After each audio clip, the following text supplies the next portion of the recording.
Hi everyone. So I recently posted something on Facebook, and I suppose in true fashion, some of the friends commented. I wanted to say it went viral, it really didn't. I just want to chat a bit about, what constitutes a show car. I think we can maybe unpack it a little bit. I think we can go into some detail, and obviously my view is my view. Other people may have something different to share, and that, I guess, that's completely fine. So I'm going to start off with a disclaimer, because I'm going to be honest about certain things that I like or dislike, or maybe just kind of things I'm sharing. Is I don't have the best car. My car, there's a lot of things wrong with it. There's a lot of things I need to fix. And yes, so I say that, but it doesn't mean that I'm not allowed to share these views. I'm actually going to make videos of what I'm going to be doing on my car, and what I'm going to be fixing up and changing, because I think that I also need to improve the standard on my vehicle. But having said that, let's share some. It might sound a little bit bitter to some people, but I guess there are certain cars that we see on the internet, and some people might say, but it's cool, it looks nice, it looks neat, but it doesn't need to be on display at a show. It looks nice as a daily driver. It looks nice overall for you as an individual's car. I'm not going to take that away from you and say, well, all of a sudden it looks crap. That's not what I'm saying. I think also something that, and again, it sounds so awkward to discuss at times, but I think it also depends on what show you enter in. So, you get your park-offs, and I think everybody should be welcomed at a park-off. I don't think you should be told, oh, sorry, you must go away. Because I think that's kind of open to the public.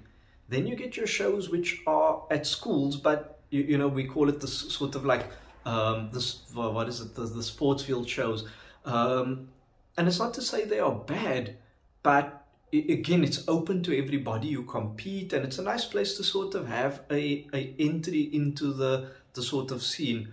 I started off in that space, and it can sometimes be a bit intimidating. But again, I think by attending them and asking the judges, I think you get to learn about what works, what doesn't work.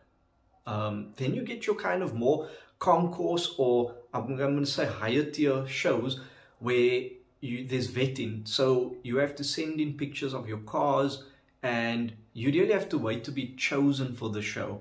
Some shows take it even further. It's only by invite. So, the show may happen, but you're going to get invited to the show. It's a blessing to be invited, and obviously to make it to the higher tier shows where you get chosen. But it shouldn't be a given. You obviously need to do your best to prep the car and so on to make sure that you get chosen. But if you don't, maybe ask. I don't know if it's appropriate to ask, but I would, I don't think there's anything wrong with it, because I think you can learn from that. I think it's important that we define what is a show car, what makes a show car, constitutes a show car. And I think there's various parts of the vehicle, it kind of has to be a comprehensive build. And I think everything has to come together quite nicely.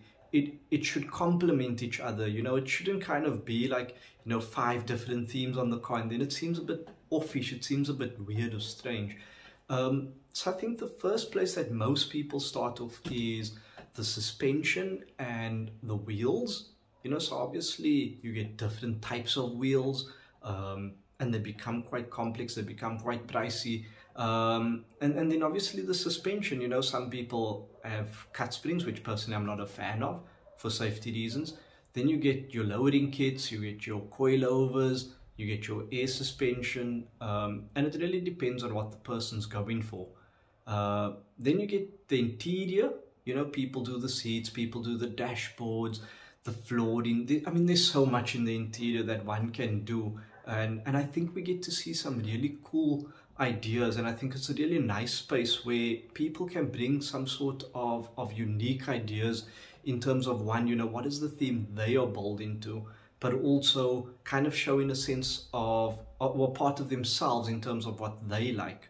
We get the sound installs, in the boot, obviously throughout the vehicle also. And obviously with air suspension, we get people using the various components and putting it on display, or, you know, in different and unique ways again. We get people doing the engine bays, depending on the types of mods they have for the car, and also obviously the cosmetics. And again, we really see some interesting things in this space.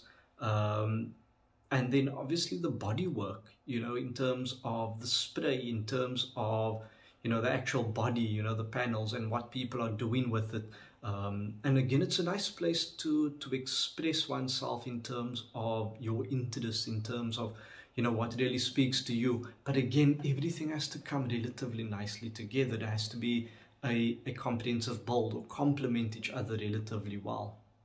So, you know, just sort of unpacking my post a little bit, I personally think, you know, that sometimes certain cars are elevated past their standard, and it might sound like a shit thing to say, but I think, yes, of course, you know, on social media, photographers want to hype things because that's their business. Their business is to advertise, their business is to get as big a reach as possible.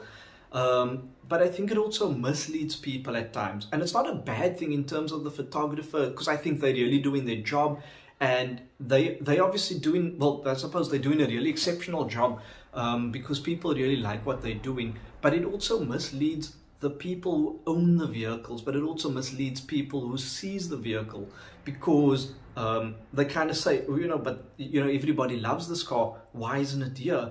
But also another part is that sometimes, you know, people tend to, I suppose it's maybe just support because it's a friend or whatever, but I've seen certain cars at certain shows and kind of felt like, you know, if this person wasn't popular, or if this person wasn't a friend of the person hosting the show, then I don't think it would be there.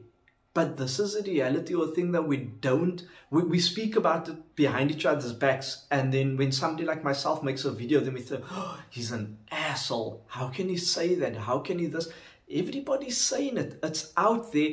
I'm just making a video, I'm just kind of saying, let's chat about it, let's not talk about it and gossip, let's kind of speak about it on an open platform, and maybe, well, I can't use profanities here, but let's not be asses about it. Let's speak openly and honest. Why is that such a bad thing? By no means is this video like a comprehensive video of what a show car is, but I'm kind of hoping, especially in the South African scene, that it is a start, like, you know, it initiates some form of an open and honest discussion around this, but also, like, let's build each other up in terms of helping people understand.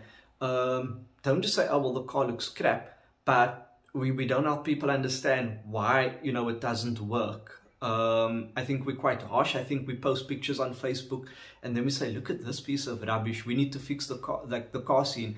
And then I think, but this person's modifying the car for themselves, they're not even at shows.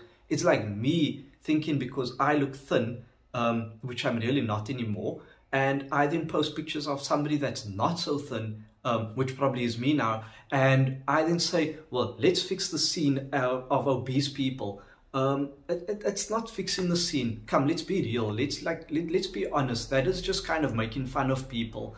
But I'm a dick for saying that. So, and because we all like to laugh at people, and because negativity spreads more than honesty or whatever, that's how social media works. Let's just, again, you know, it's proven. And that is us looking for attention and kind of like feeling better about ourselves. But again, you know, come back to it is, let's kind of find our footing on what we're doing and how we're doing it properly. There are some really decent looking cars, and there's a lot of people slowly building up their vehicles, and I think the car scene is an amazing place. In certain ways, you know, maybe it is losing its footing a little bit, but like, let's bring people back to the pathway, let's bring them right back on it, and let's stop saying things and we're doing nothing about it. That's kind of, yeah, that kind of leaves a bit of a salty taste in one's mouth. Anyway, rant over. Thanks for listening, thanks for watching, and I really hope that you guys share your views also. Thanks.